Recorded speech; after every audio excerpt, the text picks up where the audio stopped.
In the spring of 1944, in a quiet room deep inside Berlin, a handful of German intelligence officers bent over a large wooden table buried under reconnaissance photos, intercepted radio messages, and typed field reports. The air was thick with cigarette smoke and tension. This was not a standard briefing on Allied armies or supply convoys.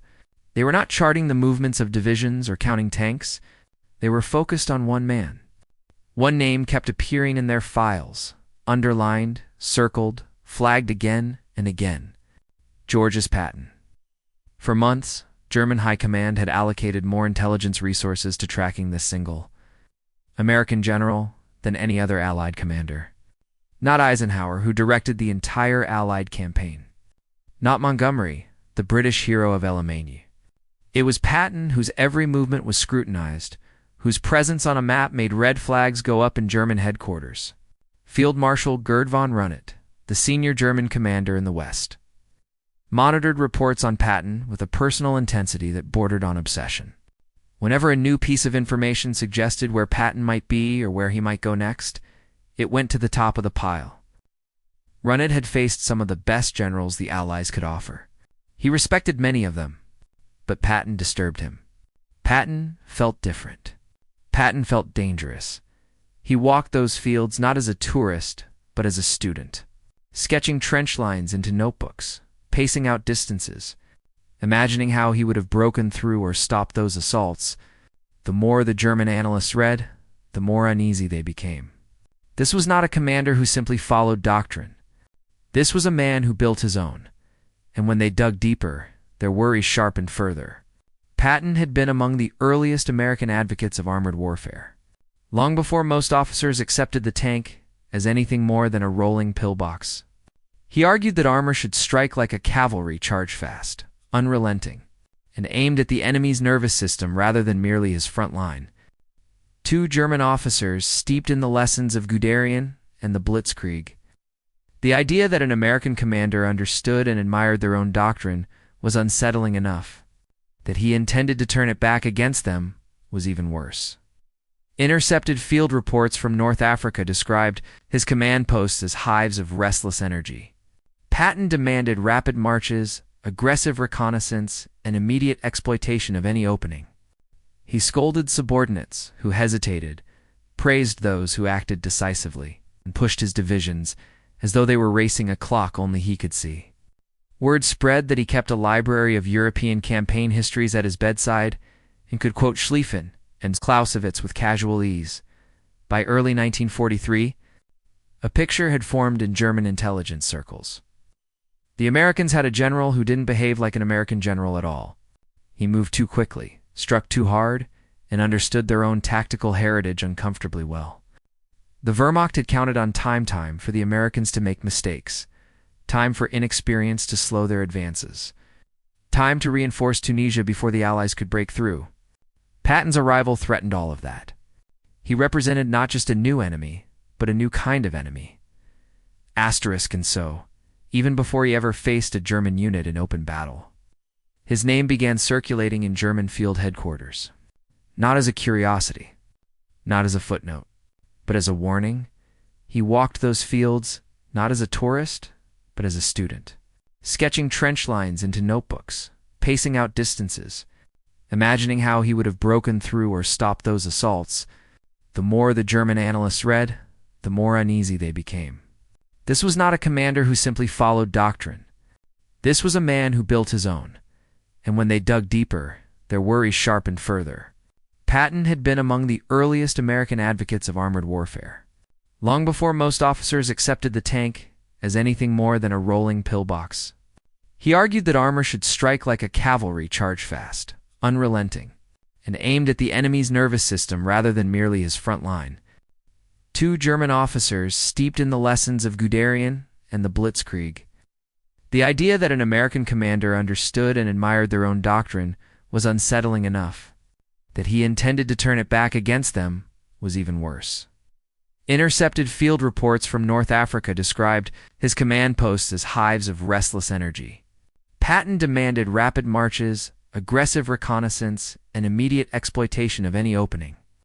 He scolded subordinates who hesitated, praised those who acted decisively, and pushed his divisions as though they were racing a clock only he could see. Word spread that he kept a library of European campaign histories at his bedside and could quote Schlieffen and Clausewitz with casual ease.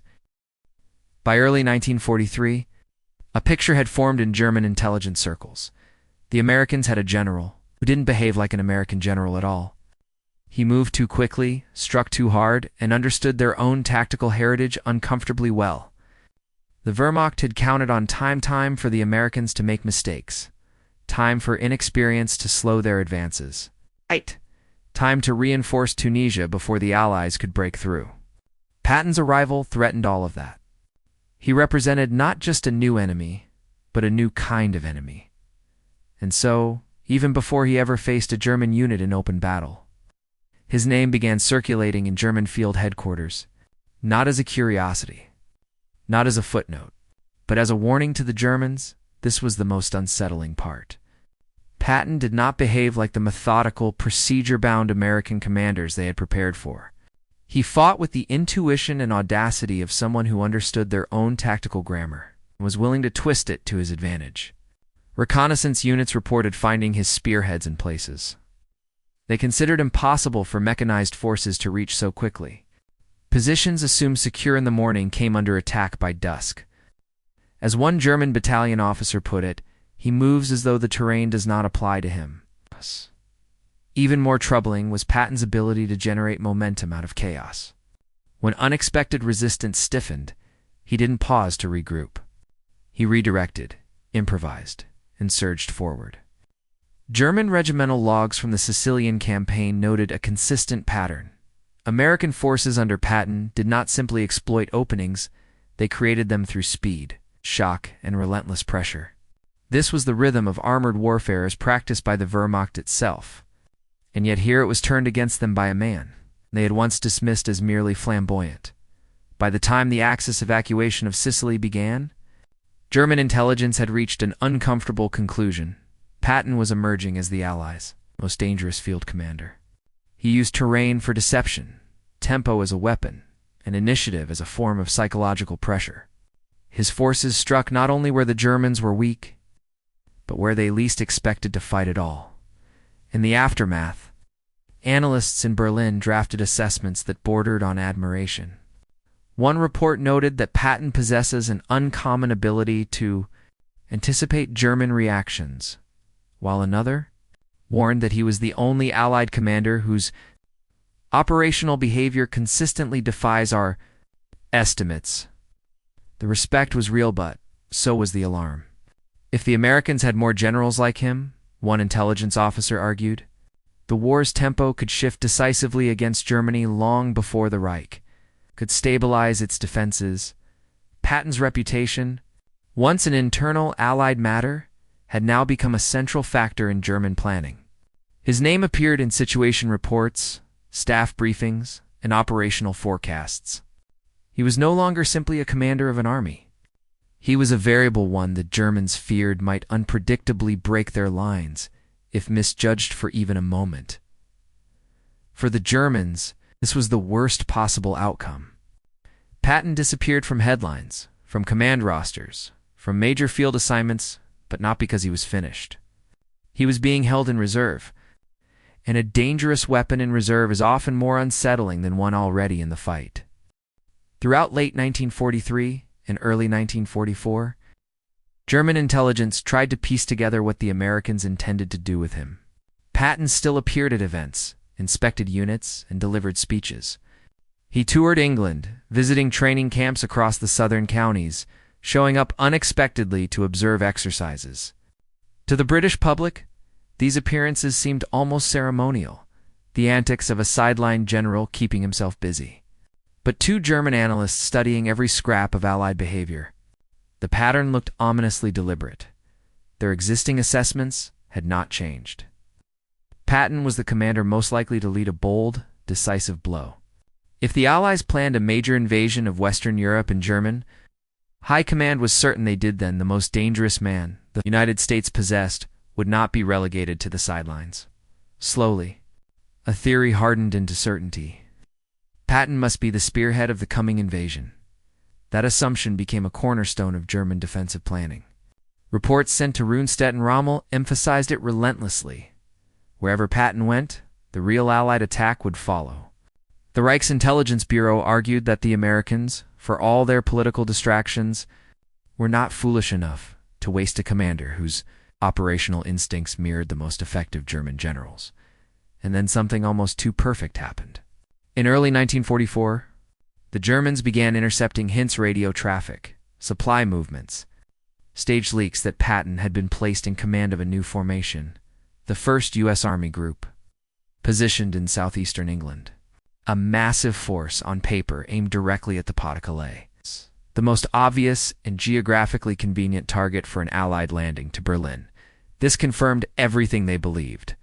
Patton was back. He would lead the decisive blow. The invasion, when it came, would fall on Calais.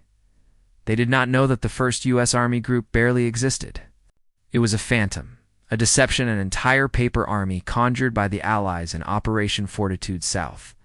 And the Germans believed it largely because they feared Patton. They believed he would lead where the blow mattered most. They were wrong. On June 6, 1944, while German divisions waited for Patton at Calais, the real Allied army stormed ashore at Normandy. But the myth of Patton, the legend the Germans themselves had helped construct, was far from finished. To them, Normandy could not be the real blow. It was too obvious, too exposed, too lacking in the infrastructure needed for a massive follow-on push. No, the Germans argued, the Allies would never risk their best commander on such a gamble. They would hold Patton in reserve until the decisive moment, unleashing him across the shortest route to Germany's industrial heartland through the Pas-de-Calais. And so, even after June 6th, when reports began pouring in of American, British, and Canadian troops fighting fiercely along the beaches of Normandy, German high command clung to its belief. The real invasion, they insisted, was still to come. Weeks passed. Allied divisions bled and clawed their way through the hedgerow country of Normandy, while Patton continued to command the phantom army that existed largely in the minds of the German intelligence services. His supposed headquarters was carefully maintained, complete with fake motor pools, staged inspections, and radio operators transmitting a steady stream of scripted chatter. Reconnaissance flights captured exactly what the Allies wanted them to see: rows upon rows of bogus vehicles, clusters of tents filled with mannequins, and enough fabricated infrastructure to suggest a force numbering in the hundreds of thousands. Every detail was designed to support a single, dangerous illusion that Patton was preparing to strike. And because the Germans believed that Patton represented the Allies' sharpest sword, they refused to redeploy the critical divisions guarding Calais. Even as their units in Normandy buckled under the strain of continuous fighting, even as pleas for reinforcements reached desperate tones, no German high command held back its strongest armored reserves. What if Patton suddenly appeared across the channel? What if the attack at Calais, the one they were certain must happen, arrived the moment they weakened the line? So they waited. And waited. By the time they finally realized the trap, the Allies had broken out of Normandy, exploding past the German defensive belts and spreading across France like a shockwave. Patton, now unleashed for real, was no phantom. He was back at the head of an actual army, one moving with the same blistering tempo that had terrified German commanders from the moment. They first studied his record in North Africa. In the end, the Germans were right about one thing: Patton was central to the Allied plan. Not by leading the first blow, but by shaping where the Germans believed that blow would fall. His reputation, carefully cultivated by his actions and amplified by their own anxieties, became a weapon more powerful than any division he commanded, and it helped crack open the gates to France before he ever fired a shot. The effect was catastrophic. German commanders who had confidently plotted defensive belts on their maps suddenly found those positions irrelevant.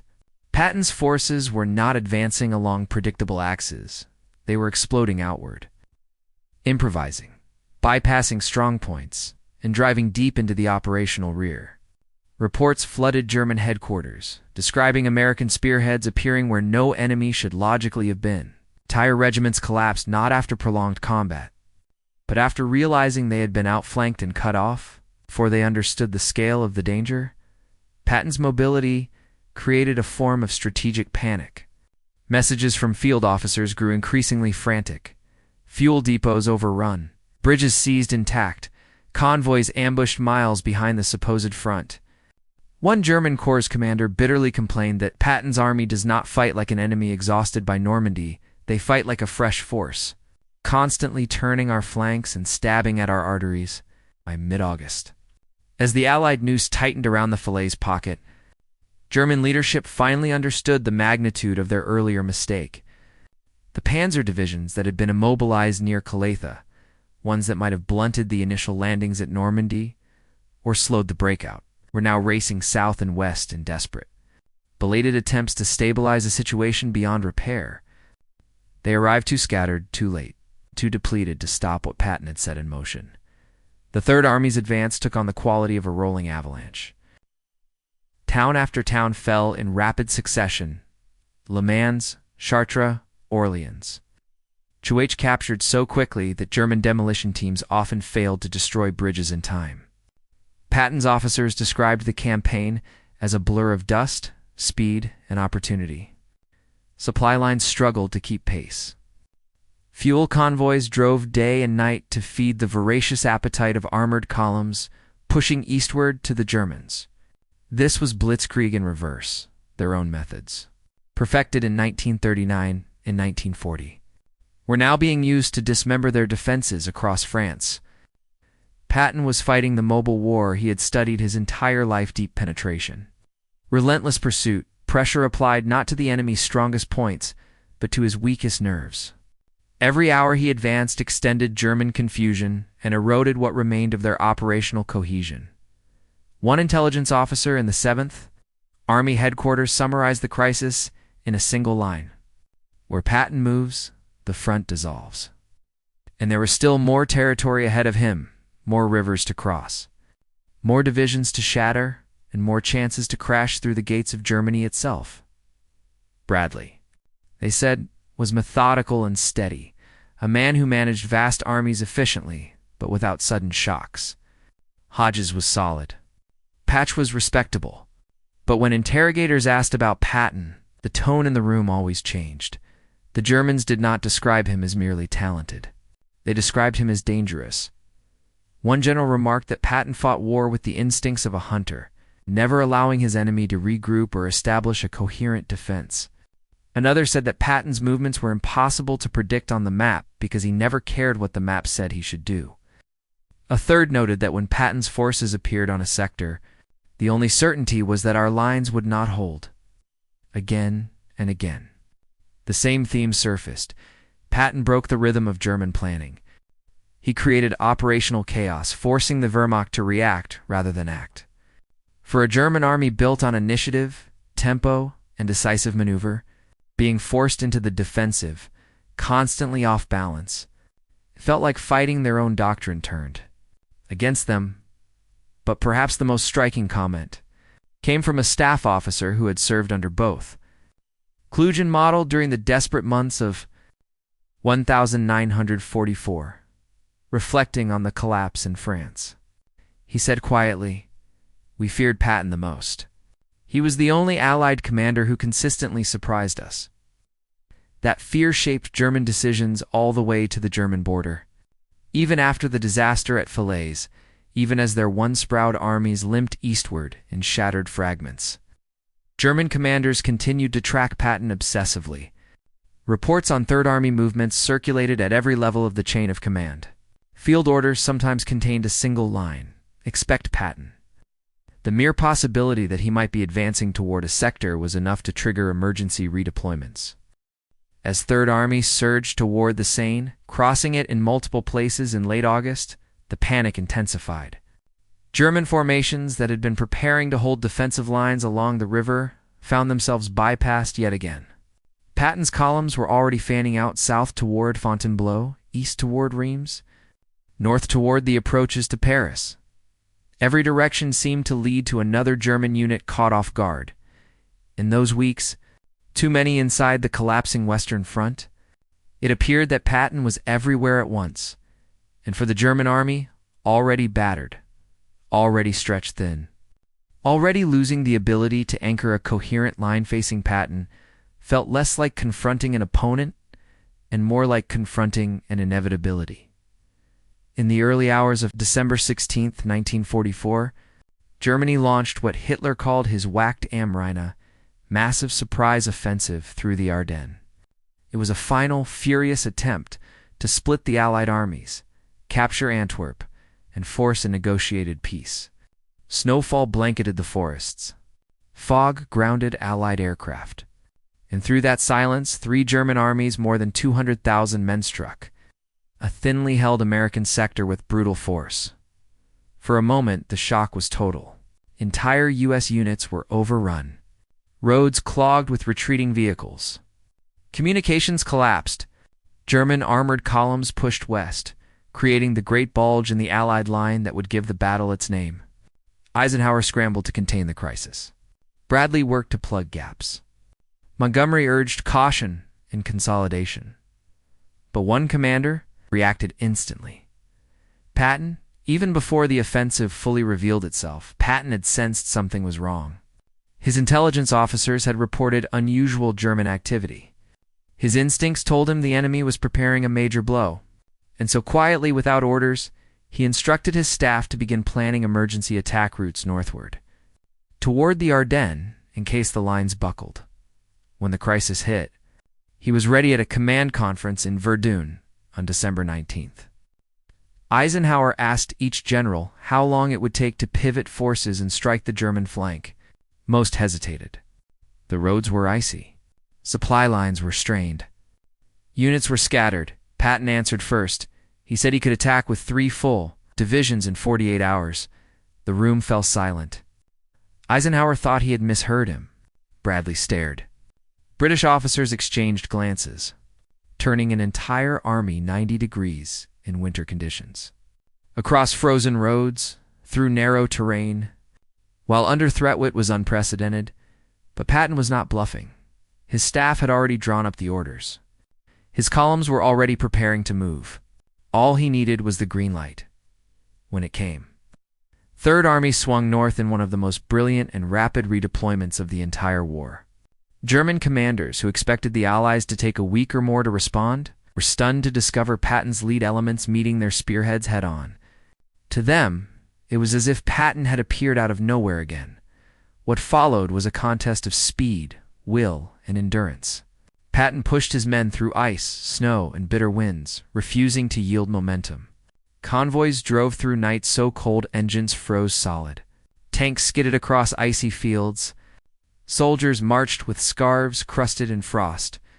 Yet Third Army kept moving, closing in on the vital town of Bastogne, where the 101st Airborne and elements of the 10th Armored Division were surrounded. On December 26th, Patton's Sherman tanks finally broke through. The siege was lifted. Bastogne had held. And the German offensive, the last great hope of the Third Reich in the West, had been blunted. After the war, when German generals were again asked about Patton, their answers were even more emphatic than before. His counterstroke in the Ardennes, they said, was the moment that convinced them the war was irretrievable. Model, Manteuffel, Bayerlin all admitted that Patton's speed and decisiveness had shattered the offensive's timetable. As one German officer put it, "We counted on whether to stop the Americans. We did not count on Patton." Patton trusted his G2 more than most commanders, and he trusted his own instincts most of all. Again and again throughout his career, he had correctly anticipated enemy action, not because of perfect intelligence, but because he understood how generals thought, especially German generals. The pattern of silence along the front, the disappearance of veteran units, the unusual traffic intercepted by radio, they all pointed to something big. So weeks before the German attack began, Patton quietly ordered his staff to draft contingency plans for a rapid northward pivot. He told his corps commanders to rehearse the idea mentally, to imagine the exact roads they would take, the bridges they would need, the fuel dumps they must seize. He didn't wait for permission because by the time permission came, it would already be too late. When the Ardennes exploded on December 16th, Patton didn't need to improvise. He needed only to execute plans he had already prepared.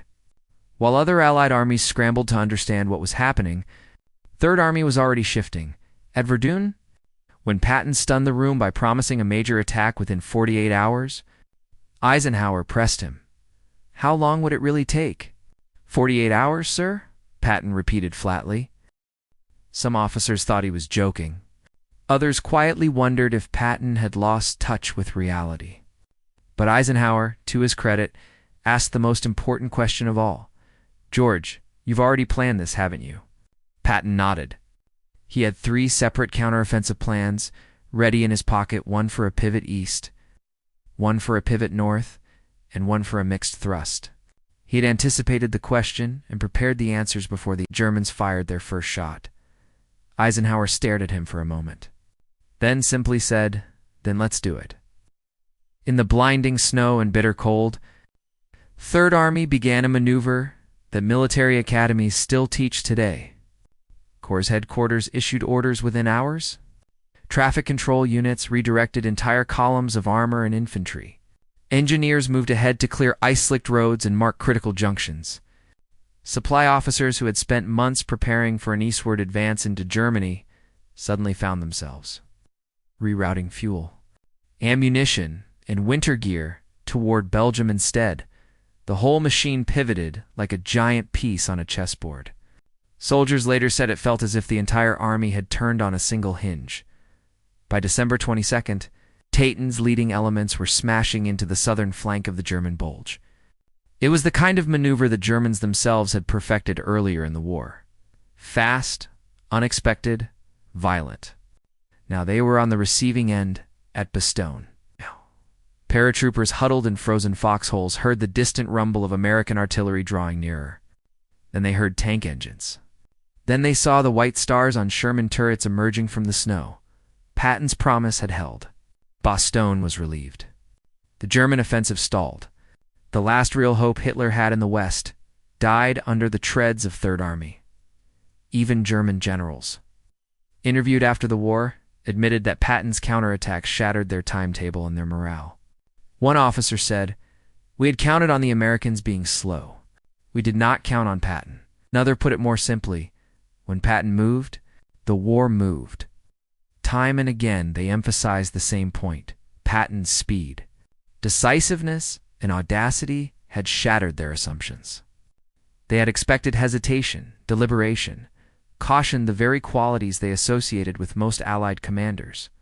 Instead, they found themselves confronted by a force that seemed to materialize out of nowhere, striking at the heart of their offensive before they could reorganize. One former staff officer admitted quietly, "We were always chasing him. Every time we thought we had the situation contained, Third Army had moved again." Another reflected, "Patton didn't just attack. He rewrote the map in front of us. It was more than a question of numbers or firepower. The psychological impact of his presence, real and imagined, compounded German confusion. Troops already exhausted from the sudden Ardennes assault began abandoning positions, retreating prematurely or surrendering when encircled. Supply lines collapsed under the relentless advance. Key roads and communication nodes fell into American hands, cutting off reinforcements and isolating German units. The relief of Bastogne on December 26 symbolized more than a tactical victory.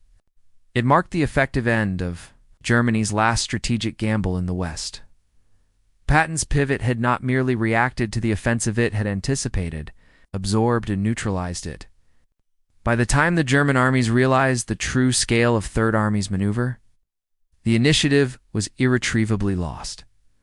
When historians later examined the Battle of the Bulge, Patton's role stood out. Not only had he executed an extraordinary feat of operational mobility in one of the harshest winters in European history, but he had also demonstrated the power of foresight, preparation, and bold execution for the German generals. The lesson was stark. Underestimating Patton meant defeat. One captured officer summed it up succinctly: "We had planned for weather, for fatigue, even for our own audacity, but we had not planned for Patton." In that moment, as Third Army surged forward, Patton became more than a general. He became the embodiment of a concept the Germans had feared since North Africa: speed, surprise, and relentless aggression, executed with the precision of a master tactician. For German generals, this was both uncanny and terrifying. Patton did not merely mimic their methods, he anticipated their thinking. He seemed to understand instinctively how a German commander would respond to a perceived threat, how reserves would be deployed, where lines would stiffen, and where they would falter. Every move he made struck at the gaps they had trained themselves to exploit. Unlike most Allied commanders, who advanced cautiously, consolidating gains, and waiting for overwhelming force, Patton embraced the kind of risk German doctrines celebrated. He leveraged speed, surprise, and maneuver not as abstract concepts, but as living tools, driving them relentlessly against the enemy. Where German staff officers saw obstacles, he saw opportunities. Where they hesitated to commit their reserves, he surged through, exploiting every weakness with brutal efficiency. In effect, Patton fought the Wehrmacht with its own playbook, and with an industrial and logistical backing the Germans could never match. His tanks were not just weapons. They were vectors of shock. His infantry did not merely hold ground. They multiplied the effect of armored thrusts. His artillery did not simply bombard. It cleared the path for operational momentum, and his soldiers moved with the tempo he demanded. Conditioned by his reputation for speed, audacity, and relentless expectation, time and again. From North Africa to Sicily, across France, and finally, through the Ardennes, German commanders faced the same pattern: a bold, unpredictable, and mobile opponent who thought like them but struck like no one they had ever faced. That is why in after-action reports, intelligence assessments, and post-war interviews, Patton's name inspired the most respect and the deepest fear. He was the enemy who knew their mind, mirrored their instincts, had the power and daring to exploit both. In the end, German generals did not fear the Americans. They feared Patton. There was another factor that compounded their fear. With most Allied commanders, German analysts could construct a predictable pattern. They could say, "This man prefers to build up overwhelming force," or "that one will not attack without strong air support," or "he will not risk his flanks." Patton shattered those models. He struck when they expected hesitation. He surged forward when they assumed logistics would halt him. He embraced calculated risks that others would avoid: overextension, rapid thrusts into difficult terrain, attacks that seemed premature on paper. And time and again, those risks paid off. The Germans never knew exactly what he would do next. All they knew was that he would rarely take the safe, predictable path, and that uncertainty in itself was terrifying. Field Marshal Gerd von Rundstedt, who had commanded German forces on DAD and faced some of the Allies' strongest generals, summed it up plainly after the war: Patton was the supreme master of mobile warfare among the Allies. He was a brilliant practitioner of the offensive, and the Allied general the Germans feared above all others. From the wind-swept deserts of North Africa to the rocky hills of Sicily, from the hedgerows of Normandy to the snow-choked forests of the Ardennes, George Patton earned that fear. Battle by battle, advance by advance, he forced Germany's most experienced commanders to experience the disorienting shock they had once inflicted on others: an enemy who thought like they did but faster, more relentless, and backed by inexhaustible strength. Patton did not merely fight battles. He reshaped the way war was experienced. His fearsome reputation was no accident. It was forged in movement, audacity, and a mind that anticipated every countermove. To the German generals who opposed him, he was more than a soldier.